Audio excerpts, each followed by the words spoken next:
So welcome back to another Tokyo Revengers discussion video, guys. Basically, the content of this video is part of the Tokyo Revengers story. This is something we often notice, but I've never seen people talk about it much.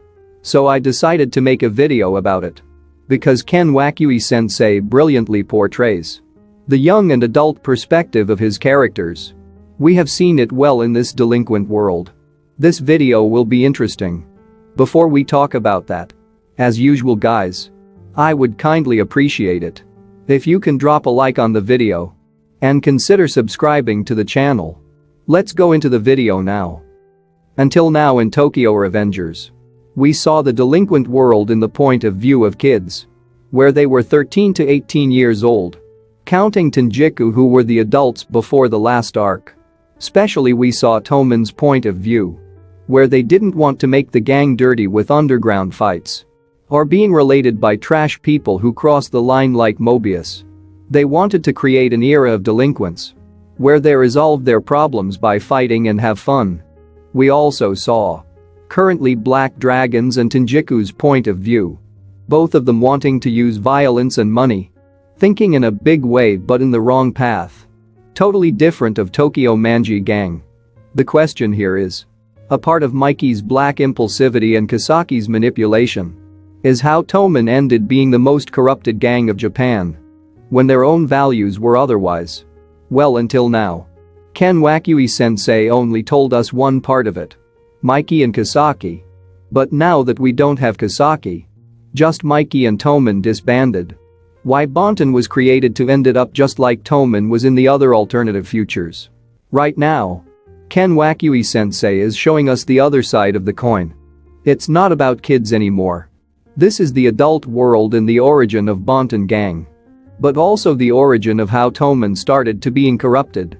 The way I see it is that until now we saw original Tomen and then a corrupted Tomen, but never the process. For me, Brahman is the process of the corruption of original Black Dragons who ended up as Bonton. What I'm trying to say is that Black Dragons were just like Tomen. Inupi said himself that they were respectful and everyone admired Shinichiro as their leader. But after his death, everything changed. After it, especially Takomi, probably lost it. Now let's say that he also has family issues. And he has an awful relationship with his middle brother Harachiyo. What if everything went down on their family and Harachiyo found himself alone? And in that time, it was 1 or 2 years after Shinichiro died. So Mikey, who probably knew him since childhood, let him be in Tomen as a place to belong. And that's why Harachiyo is so loyal to Mikey even now. But especially the fact that he lied to Mucho. It could explain why Harachiyo is currently against Senju's being the top leader of a gang. But he isn't interested to be part of Brahman with his siblings. He probably doesn't want to be around Takomi. For what Senju said, it seems like Harachiyo wants to be with Mikey because he knows Mikey will be the top one. And he stayed with him for 12 years as Bonton's number 2. Which if he was planning to kill Mikey to be the top one, he would have do it a long time ago. And my guess about Harachiyo being in the same gang as his big brother is probably because the death of Senju. Takomi probably lost it everything when that happened. First Shinichiro, then his little sister. We don't know if Harachiyo was the one who killed her. It could be true. But what if Takomi, even if he hated his brother and Bonton, he tolerated him because of Mikey? Because he saw Senju on Mikey. Anyway, back to the point of this video. Now that we are going to see more about the adult world, it's normal that we are going to see more about business, gangsters and Yakuza. Which as Inupi said, Brahman has rumors like that tailing them. Brahman's purpose is to stop the bad guys. Which is good. But it doesn't mean they are going to do it in a good way. They aren't a good or bad gang. They are doing whatever it takes to keep the balance of peace in Tokyo. It could make sense. But since now they are part of Brahman, they changed their heart. I know that Shinichiro could disagree to be part of Brahman, especially if they are doing business with trash people. But if Shinichiro was only alive, a lot of things would have been different anyway. Or maybe not. Who knows?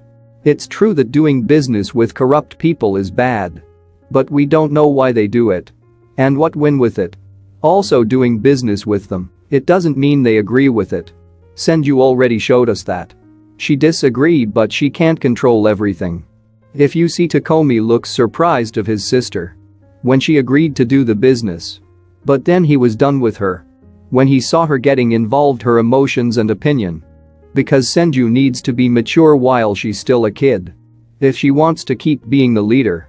That's why Takomi told her that. He implied her the fact that currently Mikey is more mature than her. It's true. Mikey is forcing himself to be more mature than he should be. Since a long time ago. But he learned by losing a lot of people that he needs to not interfere with his emotions. Mikey's emotions interfered on Mobius arc. Because he was too wary of Draken. Interfered on Valhalla arc and almost killed Kazutora. He almost lost it on Christmas arc and let Taiju to hit him to stop himself. And then on Tenjiku. He was broken. And he tried to hide all his emotions to fight against Izana and save him. But he couldn't. Knowing Takemichi told him everything. It means Mikey knew from the start that he let his emotions made him to lose control of himself. And ended losing against his black impulsivity. So, it makes a lot of sense that Mikey is not only trying to protect everyone from himself, but also trying to fight against his black impulsivity. Without his friends next to him, who hates him, it's easier for him to not thinking about other thing than himself. It's an easier way to not worry about others. And for that reason, he won't lose control of his emotions again. As Takomi said, it's the difference of a kid and adult. I think Takomi isn't just only her big brother and vice president, but also the advisor. Exactly like he was in Bonton. He probably was the one who helped Mikey to do business with people and try not to lose his emotions when he disagree with someone. Just he is trying to do with Senju. No wonder why Senju is probably feeling pressed by Takomi and all the adults who is always around her. She probably finds Takemichi not only as a friend of her same age, but a person who can be a kid as she should be. An immature teenager girl. That's why I think she doesn't want to date him in a romantically way. Like people are start thinking. She only wants to hang out and have fun for a bit. It isn't as different as Mikey. He was the leader with a lot of responsibility. But when he was with Takemichi alone, he was all calm. However, but I like the way Ken Wakui is doing. He is giving us a lot of parallels between other arcs. And similar parallels between Senju and Mikey. But in a different way, kid and adult's point of view. So far this video has been created based on the characters introduced in the story. Now that we are in the final arc, I hope Ken Wakui sensei will introduce many more new characters. So we can understand the story more deeply.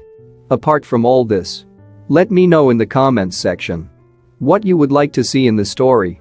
Anyway, if you guys like this video, hit the like button and don't forget to subscribe. And good luck to all.